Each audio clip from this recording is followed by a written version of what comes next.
Today we are looking at a very nice Sidney manufacturing vertical mixer.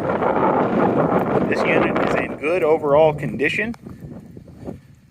I believe the gentleman told me that this came from a polymer company that was mixing a polymer, and the machine shows signs of little use. You can see here that the uptake screw is a little bit sharp, but still has plenty of life left in it. Unit has a clean out door here, as well as a micro switch for a safety. You can see that this has been adjusted. This could easily be brought back to standard operation. Unit has a sacking auger, a sacking discharge here. You can see that is functional. This unit has a starter and a disconnect. I will show you that now. Here is a look at the disconnect and the Allen Bradley starter cover.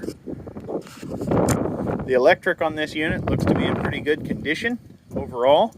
This unit is also elevated approximately 12 inches. You can simply unbolt this stand and lower the unit down to its original configuration if needed. This stand here could come off. It would not be necessary to use that.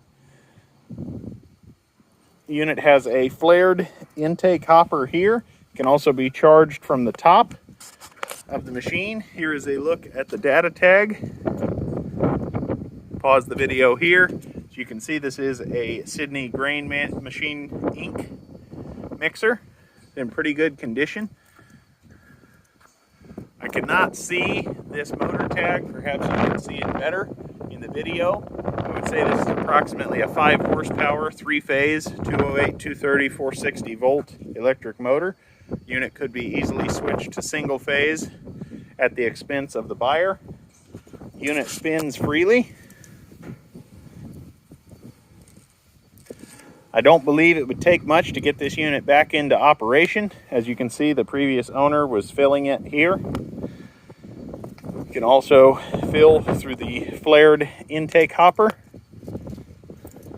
Clean out chute, sacking chute, extended frame underneath. Just a very nice mixer. Has the Sidney line decal on it. Hopefully you can see that. I tried to take some pictures of it, but it is at the 6 o'clock position, so that makes it a little difficult to get a good view of that. This unit is in good overall condition. It would not take much to get it back into operation. This unit is readily available through us here at Commodity Traders International. For all other seed, feed, grain, recycling, and research equipment, please reach out to us. A link to our website is in the video description down below. Thank you so much for watching.